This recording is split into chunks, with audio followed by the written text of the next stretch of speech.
Hello everyone, you're listening to CloudNext, your go-to source for cloud innovation and leaders' insight, brought to you by Global Dots. Nowadays, FinOps is the buzzword. If you're not already adopting it, you're probably about to, or at least aware that you must start a conversation. But what was it like doing FinOps before it was called FinOps? You can imagine it was probably frustrating to even start the conversation, let alone get anyone to listen. Our guest today is Alexander Kamardash, Head of Operations at IBM Trusteer. He is a battle-proven FinOps leader, doing FinOps before it was cool, and had to create a culture to support it. He has some important insights into the very delicate and important process of FinOps. Hello, Alexander, and welcome to the podcast. Before we start, what should people know about you? Tell the listener a little bit about yourself. So, first of all, thank you for inviting me. It is a very interesting experience. I'm in the industry for more than 20 years, starting from the very basic technical positions and grow up to be a technical leader and then a team leader and then a manager and second line manager. And during the way, basically, I always pay attention on something which is not work as it should. So basically, I think it's something in part of my character. I hate waste. I just hate waste in everything in my personal life.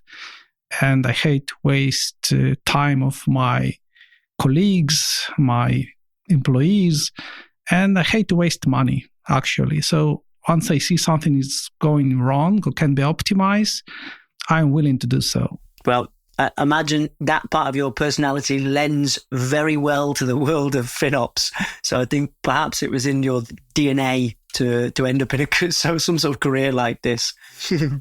As somebody who's been in the industry for more than 15 years, and you did it before it was a buzzword, which actually myself at Global Dots also did that. It was back when it was called cloud cost optimization. That's before the buzzwords came. But what strategies did you find most effective in shifting company mindsets towards this FinOps approach? So to address this problem, you first need to understand that you have a problem. You need to visualize it. Make sure that everyone who has an impact on the decisions understand that problem is in place, exists, and how is it impact your business, your flows, your ROI, your GP, and it's from the management perspective. And from the technical perspective, how does it impact performance of the application? How does it impact workload on your team? So first thing I would say, you need to make sure that everyone understands where is an issue here. So if I will go a few more steps further, I would say that many people say, probably it's not my problem.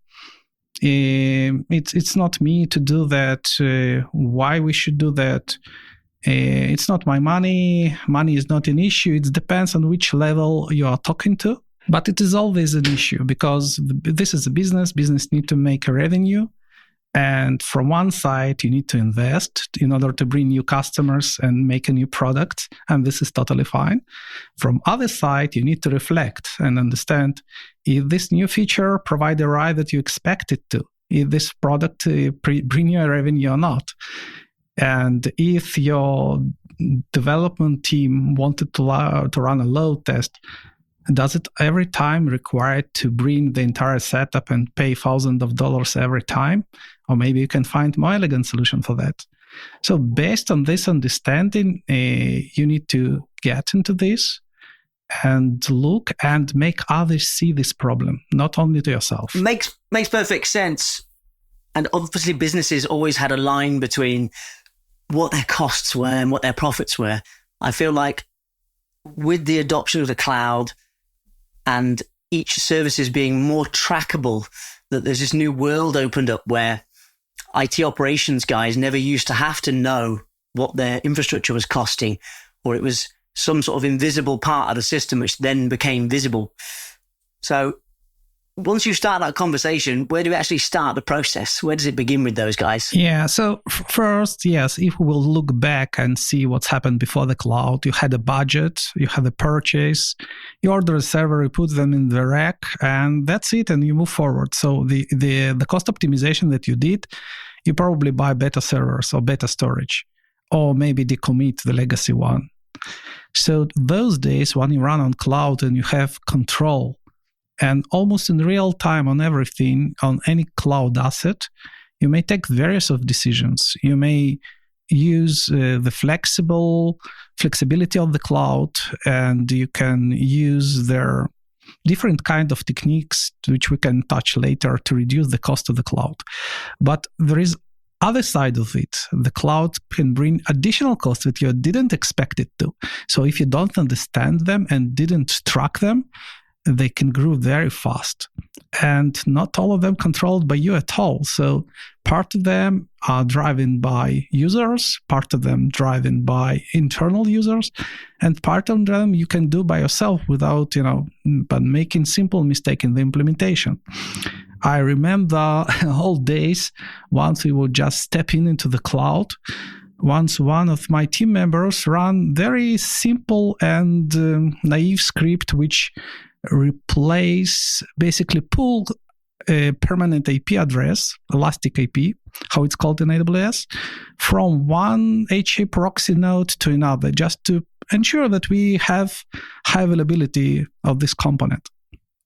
And all worked fine for years, till one day we had some logical failure, and then the script started to do it every 1 second. So after 2 days, we pay attention that we have like additional $10,000 bill from AWS for 100,000 movement of this elastic IP from one place to another place. So it was an unpleasant conversation to AWS and something which I learned for a long period of time. I would say that almost everybody I know who's involved with cloud infrastructure has probably got some story like that, leaving an instance on or doing a piece of code. I literally had something happen to me last night, running a cloud workload protection tool with a customer, and I haven't quite got to the bottom of it yet, but something was configured wrong as part of the POC, and it ended up doubling their cloud bill due to the number of API calls and CloudTrail. It's these tiny little oversights, or they can definitely kill you. And I think that's helped the FinOps conversation more than anything. If without these huge pain points, probably people wouldn't be so keen to listen. But I think everybody sort of secretly knows that they've had some horrible disaster happen to them, and they need to avoid it in the future. As somebody who's been around this and built cultures, can you tell us what some of your major challenges were when you were like trying to build that culture out? I think the biggest challenge is to make people understand there is a problem. The problem exists. So you need to, as I said earlier, visualize it. Make sure that everyone is look on this and understand what is happening. If you will take it from 1,000 feet to something close to the ground, we are talking about exposing the AWS bills in some simplistic form to the people who take decisions, to upper management, and to the people who manage those components, to make them understand what does it cost to have this component live and running. For example, how much does it cost to run a load test in your environment? Or how much does it cost to create a new geographic region once your product requests and say, I have like a sales opportunity in this region? Or realize the cost of the feature. So back to the roots, you need to create some visualizing and make it very simple to others. You can start with some kind of dashboard on any BI tool which you are using. You can even start from the Excel report and some pipe like kind of chart which explain how the cost is going per each component and why they're so big and what are the major driver to that. And if you want to progress further on, you need to track every change that you made or change which is occurred, even not by you, which led to cost optimization or as a opposite to cost increase.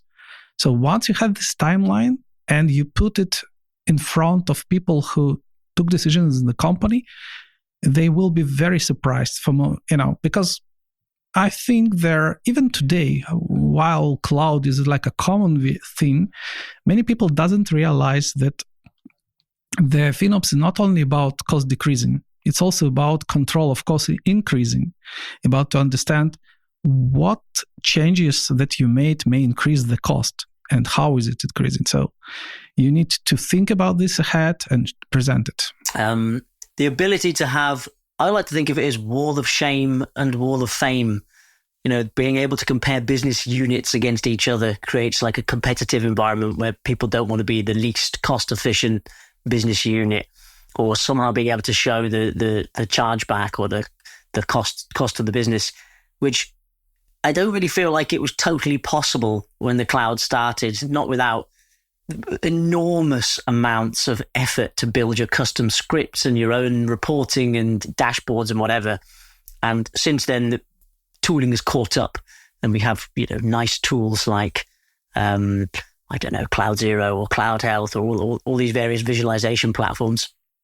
Can you share with us, as part of your FinOps journeys with people, is there something specific in tooling that helped facilitate that journey, or specifically for managing budgets that you would recommend or helped? So I'm running, my most experience is around Amazon. So I'm very deep fan of AWS Cost Explorer. It's definitely the tool which changed the rules of the game. And you're totally right. So the days before that was like just playing around with the bills and CSV file with many, many, many rows to understand what's going on. But even then, you have the ability to track it. So from the days once Cost Explorer arrived and many others joined the party, and I would recommend Cloudability of Aptio, maybe Turbonomic, you have much deeper and precise view on every element in your infrastructure. So, and once you have it, I would even start a few steps back. So before you go into the tooling, you need to complete one very basic and very important step, which is tag everything.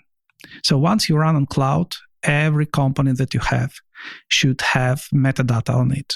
So you need to sit and define your tagging strategy.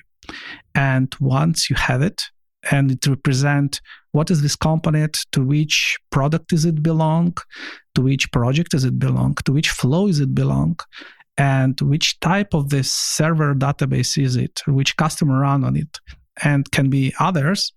Once you have it and you add it as a mandatory step in every asset creation, and you make sure that there is no asset on the cloud which doesn't have it, from this point you can start cost analyzing.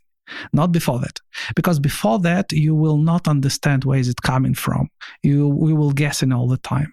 Once you have it, and of course you will fine-tune it over time, you will be able to actually filter out everything as you want across multiple accounts, across different parameters, and then you may start to think how to utilize those things to improve the cost. So you understand how much products cost, you understand each component of this product and say, okay, database is too big, doesn't make sense to me. Who owns this component and why is it occurred? Maybe it's related to the new version, maybe it's related to the new feature. Maybe it's just decision which was taken 2 years back and no one review it after.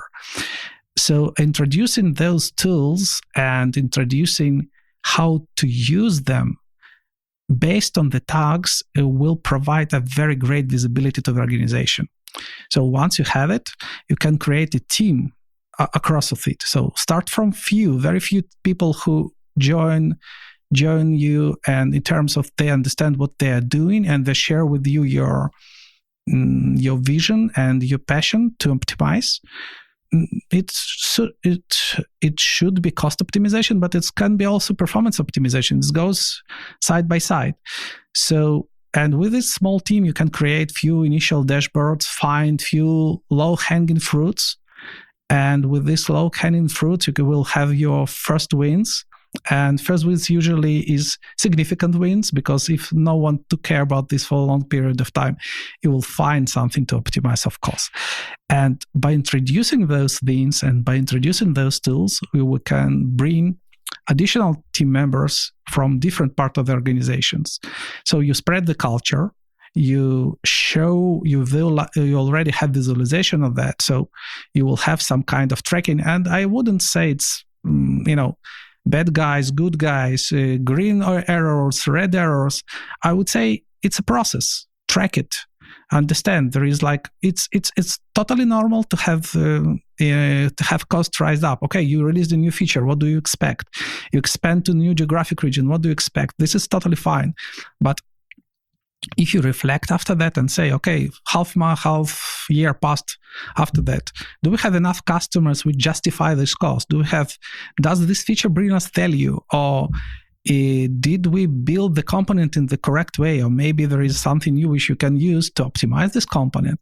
This is what I call FinOps culture. It's amazing that the key advice is the tagging.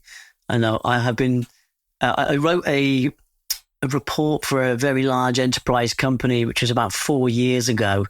And the key piece of information was, guys, you can't possibly know what's going on until you tag things. You need to go and tag things. And it seems to be the thing that nobody can do, or they can't convince people that it's important or something like that. Because still today, it's like less than 5% of people have got a handle on tagging. And it's so critical. And we're talking, we talk to a lot of people at Global Dots for sure, like tier 1 airlines and shipping companies and all kinds of people that spend millions and millions and millions. And they don't have it sorted. And I'm actually seeing that the next generation of tools is things that are using, I hate to drop, I'm not going to say it. Let's say machine learning. So I don't have to say the dreaded 2-letter nightmare. But the machine learning that looks at your estate and knows that this database talks to this load balancer, which talks to this CloudFront distribution, and automatically tags it as some unit for you.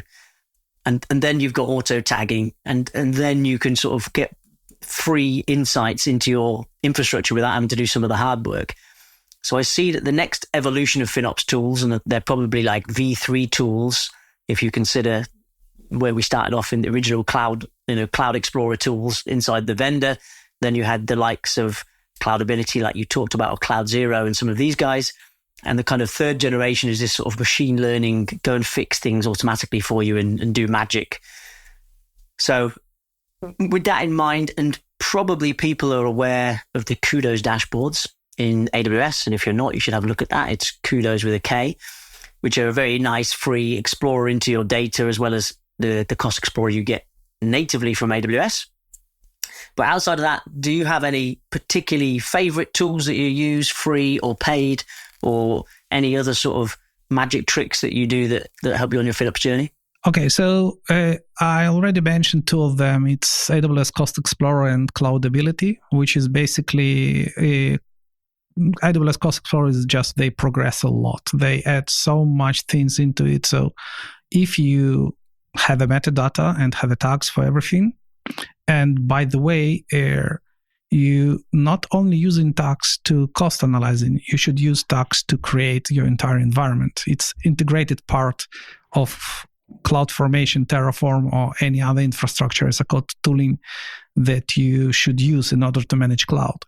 So once you have it, it can provide you any insight on anything. And Cloudability, I personally like because it can connect multiple root accounts, multiple clouds, and provide many additional angles and aggregation of the data in very, very visualized and clear form. But on top of tooling, I would say the tooling is just an addition. The basic is a people, the basic is a culture, and basic is understanding that this is something that you need to do. Without that, tooling is just like it's a very good and nice car without driver. You need a driver. And by the way, I think every one of us doing FinOps, but in their personal life. So once you need to choose their, let's say, internet provider, you do some kind of cost assessment, or once you need to buy insurance for your car, or whatever it is. So you're basically trying to optimize and reduce your personal expenses.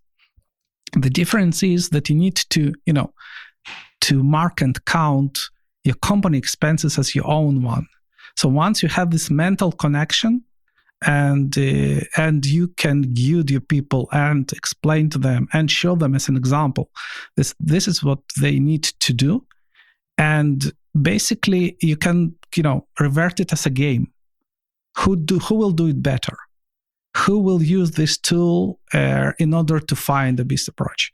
And if I would step back and say we talked about visualizing everything. So visualize the wins of your team, visualize of good ideas of another teams, and then say, okay, we have a process, we have a tool. This tool, Cloudability, is working fine. So using these people, using this process, and using this tool, we find this and we add it as a next quarter project, and we finished it, and this is the result of it. It's create a vibe, it's create a culture, it's create a repeatable process which you can take from different angles and different parts of different business units in your company, and it will lead you to the cycle of repeatable improvements. It's not a one-time thing. It's something that you need to do periodically. I like that. The request was the favorite piece of software or the favorite tool, and the answer was people, which, it's like a trick question, because the same problem came with DevOps. How do you get good DevOps? Is it this or is it that or is it the other? And it's people and culture. And how do you have good security within a company? And yeah, sure, there's tooling, but at the end of the day, the weakest part of security is always the people. So it's always the people. So it's funny that these different threads of conversation seem to always come back to people somehow. Sticking with people, we always like to ask, if you could go back in time and give yourself some advice, what would it be? But in your case, if you could go back in time, what would be the 3 or 5 steps that you would give yourself as advice for starting on a FinOps process? Yeah, good one.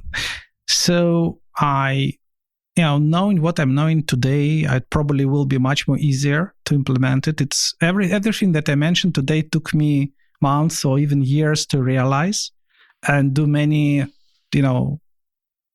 steps back and forth, and it was like a successes and failures. So if you want to take this as a kind of recipe, step by step. So first, make sure that everything in your cloud is tagged. This is, I will back to this time after time after time. The second one. Please do, because we're like however many years into the cloud journey now and people still didn't do it. So maybe the subtext of this conversation should be called why you should tag your resources or something like that. But yeah. How by a very simple thing you can push yourself forward so significant. Then make the others aware about it. Show it. Put it on some screen in your office. Show it during some weekly team leader management reviews. Depends on the level how you can get higher and lower. Use it on every level. Just get people know about this visualization that you can create and show them.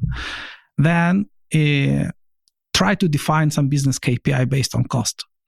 This is kind of tricky one, extended, for advanced users. But if you can connect some business process or some business thing to the cost of your cloud, and you will show that if you serve more users, you pay more. If you process more documents, you pay more. And then you can link between them, and you can add it as a graph to your weekly, monthly, whenever review. It will provide a great insight to their company management team and executive staff of, okay, so if we do it for 1 billion times, we pay like $1 million. So if we will increase it twice, we will increase the cost cloud twice or not? And if we will reduce it, or can we reduce the cloud cost usage? So it brings many, many interesting questions to the point and which you want them to say. Because each of this question, you may provide an incentive answer or may take a time and then think incentivized, or may address this question to another team to provide an answer, and then add it as a work item. So I would jump between like simple things to implement to advanced things. So one more simple thing, track it, open a ticket for everything. Use any ticket system that you're using, Jira, whatever it is, and a little bit customize it. Add this few custom tags. How much it will increase cost in a month, in a year? How much it decrease cost in a month, a year? What is the driver for that? How did you find it? So then this will be your reference. So in my organization, I have like 8 years back such kind of reference, and and then you put it on some dashboard and show we did 25 projects of cost reduction this year, and this brings those values. And you need to understand, not every idea that you have will provide you a value. So some of them will fail, and this is totally fine. And you need to explain this to the people that come with the idea.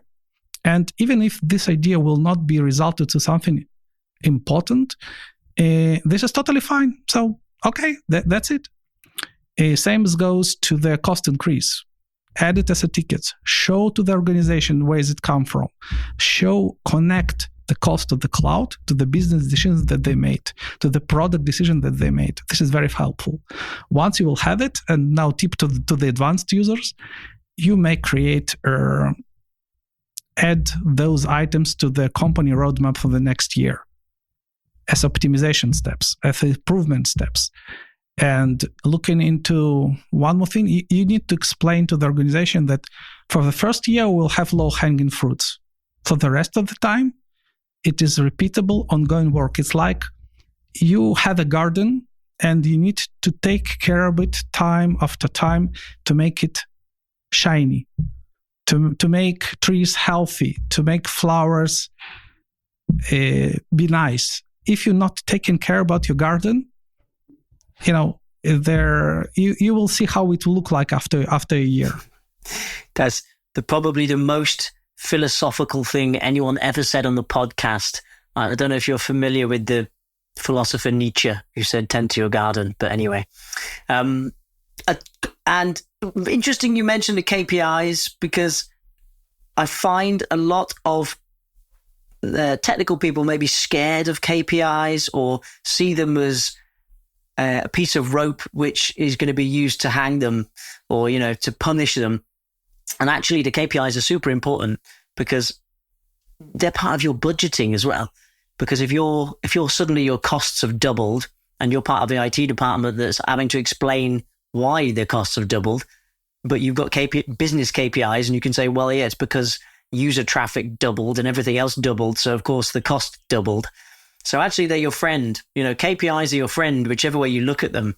But people see them as some sort of negative tool, or some people see them as a negative tool. I have something funny about that. So, like a few years back, I think 2, 3, 4 years back, I had some kind of AWS best practices review on my cloud account with AWS team.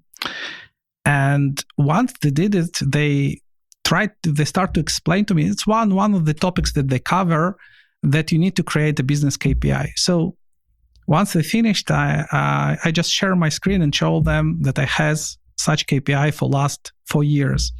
And they was kind of shocked. And they say, okay, you're the first customer which we explained to me, which actually have it and actually use it. So it was like a very, That's the big pat on the shoulder for you. Yeah.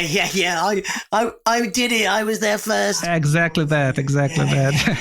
No, not sure I was the first, but I actually did a good thing. Yeah, it's they're magical, and it's amazing how many businesses don't track them. We do FinOps as a service in Global Dots, and sometimes we go on 12-month journeys with customers, and prior to us arriving, they don't track anything, and we can track the average cost of a vCPU across the whole estate and see how we're bringing that down, or the average cost of a database, or whatever it is. And when you start showing this stuff to the management level, they're like, "This is amazing. Why couldn't we do this before?" Actually, you probably had the data. You just weren't collating it or doing something with it. Tagging and KPIs, it's probably not what you dreamed of as a child that you would get you excited, but somehow that's where we're at. Around productivity, do you have any specific productivity hacks that you might use? This could be unrelated to FinOps, but possibly something unique or specific to you. Always not something new to everyone, but very, very critical as I see it. It's make sure that you have clear understanding what is the important and what is the urgent. So don't let others to pull you into the only urgent things always remember what is important to you, to your team, to the organization that you are running, and what you want to achieve. So if you have it in mind and track the progress into this direction, you will probably be more productive and will spend your time. You will get more from your time. This is what I mean. Yeah, wise words. I'm probably the king of distractions. Terrible at it myself. So it's advice that I sort of pretend to give but can't follow myself. But it was very interesting that Microsoft did a study a few years ago.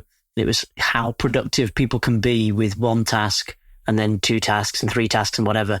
And unsurprisingly, the most productive people were the ones who were just given one task to do, and they produced way, way more. So every time you get those little interruptions and those Slack messages or people appearing at your desk, you have to sort of keep that in mind, that this is not part of the plan. This was not part of what you imagined yourself doing for the day. So secure the window in the day when you're working on something important. Just secure it. Disconnect yourself from disruptions. And it doesn't matter if it's, we're talking about the work and about your personal life, about something cost-related or not cost-related. Define what is important to you, what you want to achieve, and secure time for this during the day. And don't try to control all of the time. You don't have control of it. Just start from something small, 1 hour in the day, and then extend it.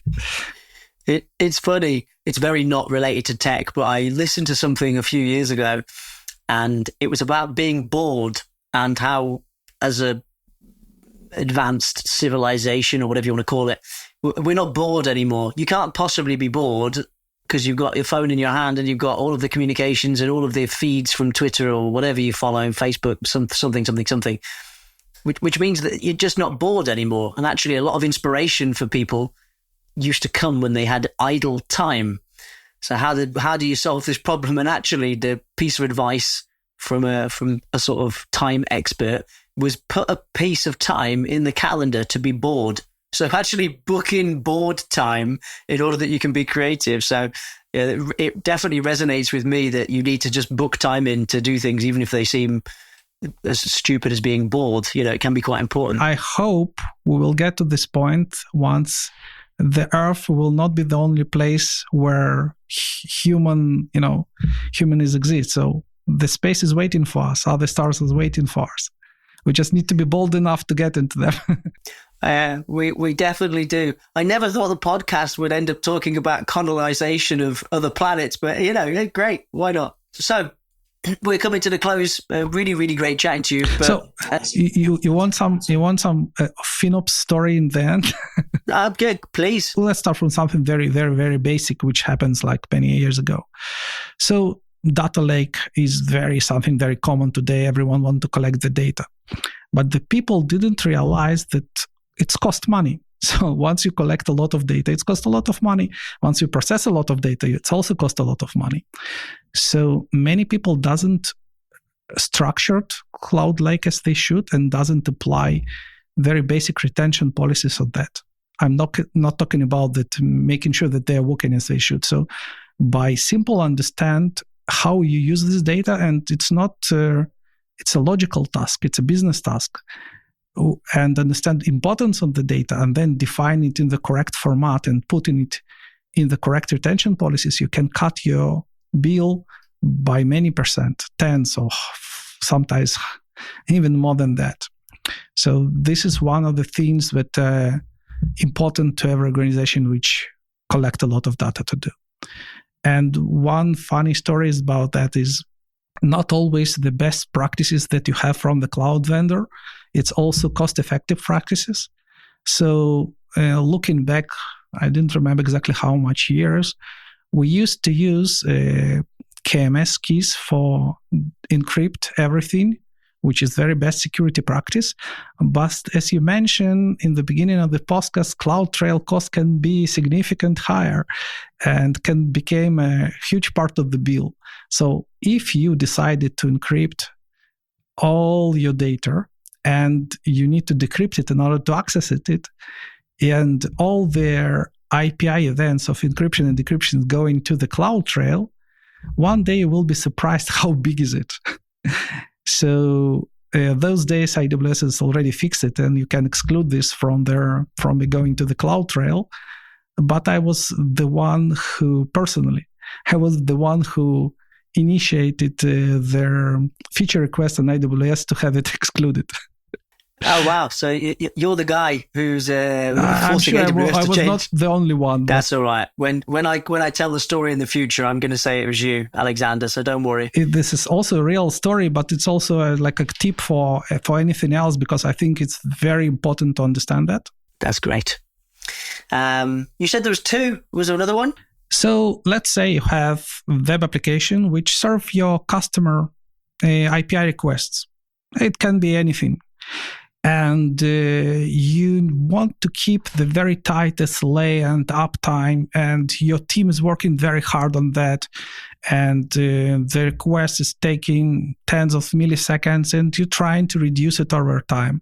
And to do it, you add additional servers, so it costs more, and then you need to justify the budget and make sure that your services is cost effective. So now let's take a look on this on the FinOps perspective. You're increasing the cost, so it's like a negative trend. But if you will look into it and we'll try to understand what is your application required in order to provide a quick answer. Does it really need to query all the data which is it query? Does it keep all the objects in the correct order in the memory? Does all the code optimized? So it's like sounds not a FinOps task at all. It's like architecture task, performance improvement tasks. But in the end of the day, if you ask all those questions and make sure the teams are working together to understand that cost is also related to application performance, and it is related to the data that you stored on the different kind of database and data lakes.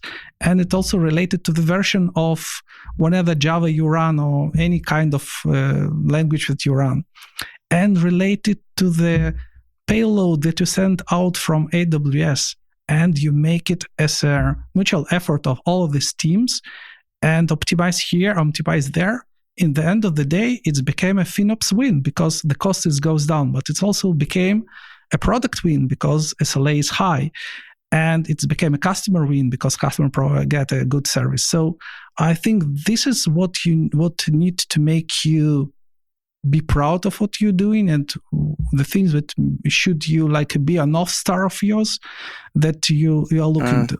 Wise words again. Yeah. Anything else you'd like to share? It's open to you. Yeah, I probably would like to share one book, very old one, but I think still worth to everyone to read. It's if I recall correctly, the name of the book, The Goal. And the author of the book is Liao Goldratt. It's very old book, but I think it's described the process of continuous improvement. And this is what I really believe too. So it's not one-time tasks, it's not big bangs, it's not a silver bullet. You need to start with something and then improve over time, and always challenge yourself and try to find another place for improvement. And I'm doing this for many years, and each year I find something more. And again, wise words, and not just for FinOps processes, but for life generally. You know, I forget who said the quote, but if you're not growing, you're dying. And I think that's something to take into life generally. You know, keep learning, keep improving, keep doing these things, because if you stop that, then you're on the downward slope and you're unlearning and unskilling, which is not a great place to be.